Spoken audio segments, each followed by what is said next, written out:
अस्सलाम वालेकुम जी, मैं हूं ज़िया बलोच और आप मुझे यूट्यूब चैनल पर देख रहे हैं। आज का सबसे बड़ा सवाल ये है कि नए army chief general Asim Munir के आने के बाद पाकिस्तानी इस्टेब्लिशमेंट के क्या तब्दीलियां हुई, उनकी सोच तब्दील हुई, उनके लहजे तब्दील हुए, उनके रवैये तब्दील हुए, कुछ तब्दील हुआ भी या नहीं हुआ। ये वो सवाल है कि जिसका शायद हमें लफ्ज़ों में जवाब ना दिया जा सके, लोगों की तकरीरों में जवाब ना दिया जा सके, लेकिन मैं कहता हूँ कि रवैये और लहजे और चेहरे वो होते हैं जो आम तौर पर झूठ नहीं बोलते और सच बोल देते हैं। जहाँ तक तकरीरों की बात है तो तकरीरों में तो बहुत कुछ कहा जाता है। जैसे हमारे outgoing army chief general Qamar Javed Bajwa ने अपनी आखिरी तकरीर में कहा था कि फरवरी 2021 के बाद इदारा गैर सियासी हो गया और कोई सियासी अमल सरअंजाम नहीं दिया। लेकिन सबको पता है कि अप्रैल 2022 में ये जो रिजीम चेंज ऑपरेशन हुआ, 9 और 10 अप्रैल की दरमियानी शब जो कुछ होता रहा, जो अदालतें खुलवाई जाती रहीं, वो कौन था जो ये सारा सेटअप सरअंजाम देता रहा। मरहूम इमरान अरशद शरीफ साहब ने ही कहा था कि वो कौन था, वज़ीर दाखिला तो था शेख रशीद, लेकिन वो कौन था जो प्रिजनर्स वैन्स को, कैदियों की गाड़ियों को, वो आर्मी हाउस से उस गाड़ियों को वज़ीर आज़म हाउस के सामने लाया। तो इस सख्त सवाल करने पर तो ख़ुद अरशद शरीफ साहब को इस जहान से जाना पड़ा। लेकिन बहरहाल चेहरे कुछ भी कहें, लफ्ज़ कुछ भी कहें, हक़ाइक़ वो होते हैं जो चेहरों से सामने आते हैं। और अब मोहन सलाही साहब ने तो एक नया कट्टा खोल दिया है। उन्होंने कहा है जी कि हमें अदम एतमाद में आर्मी चीफ साहब ने, खुद उस वक्त के sitting army chief general Qamar Javed Bajwa साहब ने कहा था कि पंजाब में आप पीटीआई के साथ जाएं और इमरान खान के साथ खड़े हो जाएं। तो अभी एक और सवाल का जवाब भी शायद चौधरी शुजात दे सकते हैं कि क्या वो जो वफाक में पीडीएम के साथ गए तो क्या उनको भी किसी ने कहा था या नहीं कहा था।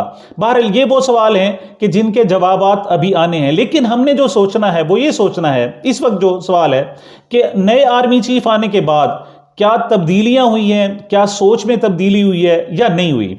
इस हवाले से देखा जाए तो रवैये कुछ बताते हैं। पहली बात तो ये है कि हमारे नए आर्मी चीफ ने मुलाकातें की हैं जनाब। उन्होंने सदर ममलिकत से भी मुलाकातें की हैं और उन्होंने जाकर वज़ीर आज़म से भी मुलाकातें की हैं। लेकिन जो दोनों फुटेज जारी की गई हैं वो बड़ी मानी खेज हैं। जब वो वज़ीर आज़म साहब से बात कर रहे हैं, मुलाकात कर रहे हैं, तो जो उनकी फुटेजेस दिखाई गई हैं उसमें वालेहानापन है, उसमें मुस्कुराहट है, उसमें जोश व जज्बा है, उसमें अपनाइयत है, उसमें आपस में बेतकल्लुफ़ी है और खुशी दिखाई गई है।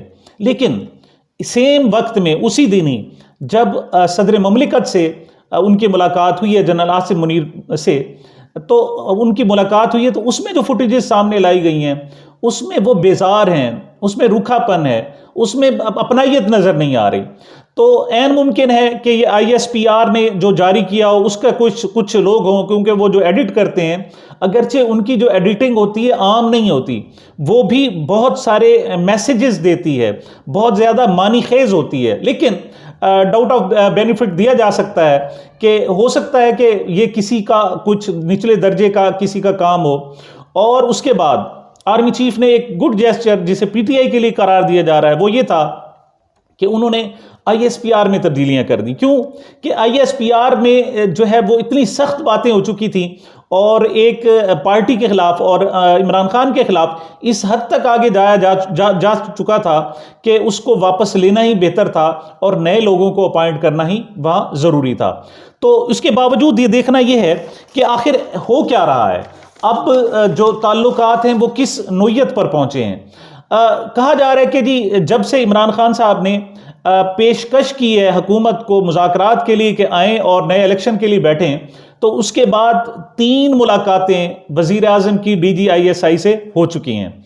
यहाँ पर भी हम शक का फ़ायदा देते हैं और कहते हैं जी ममलिकत अमूर ममलिकत चलाने हैं तो सिर्फ ये नहीं होता कि पॉलिटिकल चीज़ें हों, बहुत सारी अभी अफ़गानिस्तान में पाकिस्तानी जो नाज़िम अल-उमूर पर हमला हुआ है, सफारत खाने पर हमला हुआ है, तो हो सकता है उस हवाले से मुलाकातें की हों और बहुत सारे इशूज़ होते हैं। लेकिन बहरहाल 2 दिन में या 3 दिन में 3 मुलाकातें खुद अपनी ज़ात में कुछ सवालात रखती हैं कि कुछ ना कुछ है।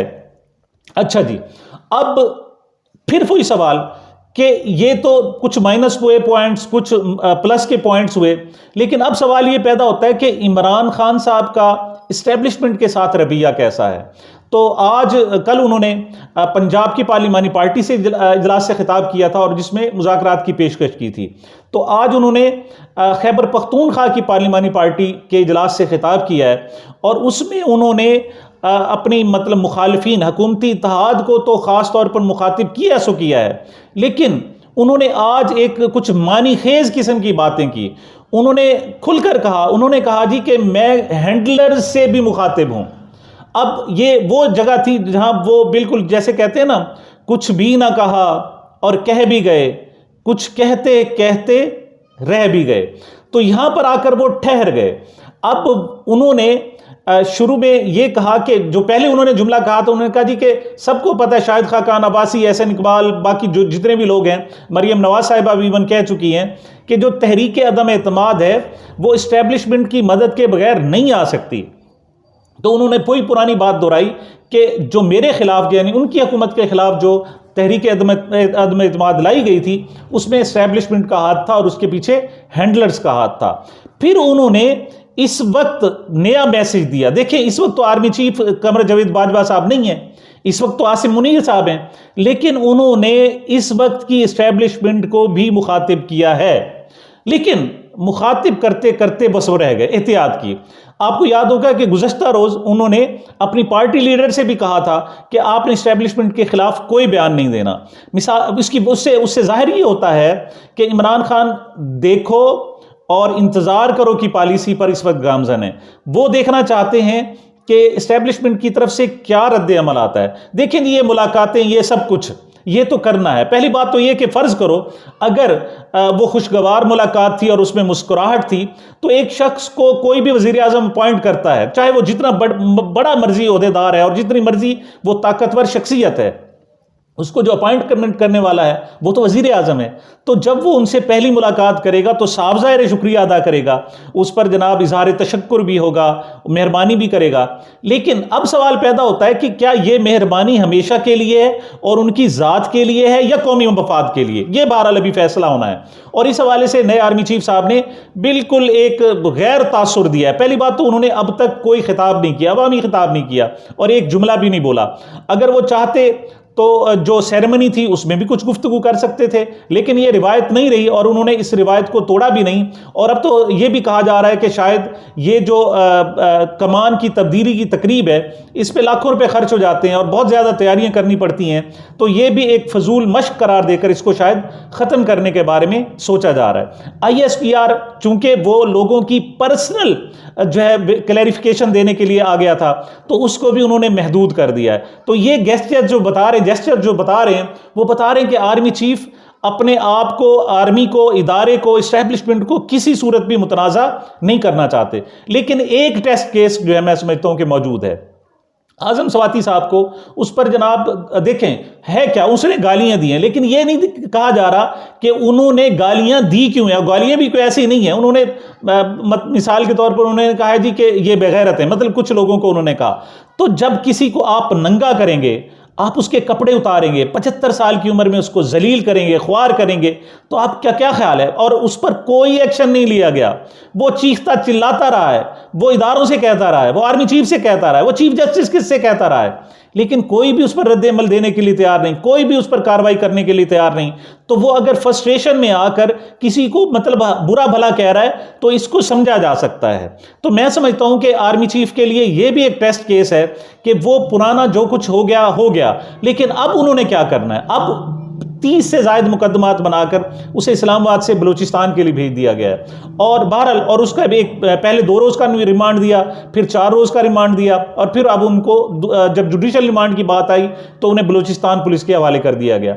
तो बहरहाल ये देखना है, दोनों तरफ से मोहतात रवैये इख्तियार किए जा रहे हैं, जहाँ से आर्मी चीफ की तरफ से भी मोहतात रवैया आ रहा है और इमरान खान साहब भी जैसे आज उन्होंने वो कुछ कहते पैसे तो दे दिया कि उनके हैंडलर से, लेकिन अब उन्होंने क्लियर नहीं कहा कि ये पुराने हैंडलर्स की बात हो रही है या नए हैंडलर्स की बात। नए हैंडलर्स साफ ज़ाहिर नहीं हो सकते, साफ ज़ाहिर उन्होंने एस्टेब्लिशमेंट को तो मुखातिब किया है। असल में वो कहना ये चाहते थे कि देखें ये लोग भाग जाएंगे, चाहे जो PDM के लोग हैं, चाहे आसिफ जरदारी साहब हो, नवाज शरीफ साहब हो, शहबाज शरीफ साहब, उनका स्टेक्स, उनकी जायदादें, उनकी औलाद यहाँ नहीं है, ये लोग भाग जाएंगे और फिर मुल्क को किनको संभालना पड़ेगा, वो साफ ज़ाहिर इस्टेब्लिशमेंट को संभालना पड़ेगा। तो इस वजह से भी वो उनको मुखातिब कर रहे थे, लेकिन बहुत ही मोहतात अंदाज में। बहरहाल आगे आगे देखते हैं कि ये रवैये क्या कहते हैं, इनके चेहरे क्या कहते हैं, इनके लहजे क्या कहते हैं, और इनकी खामोश जो एक आसाबी तनाव की कैफियत है वो आगे किस साइड पर जाती है। मुझे और मेरे इस चैनल को अपनी मोहब्बतों में याद रखिएगा। मिलते हैं एक वक्फे के बाद।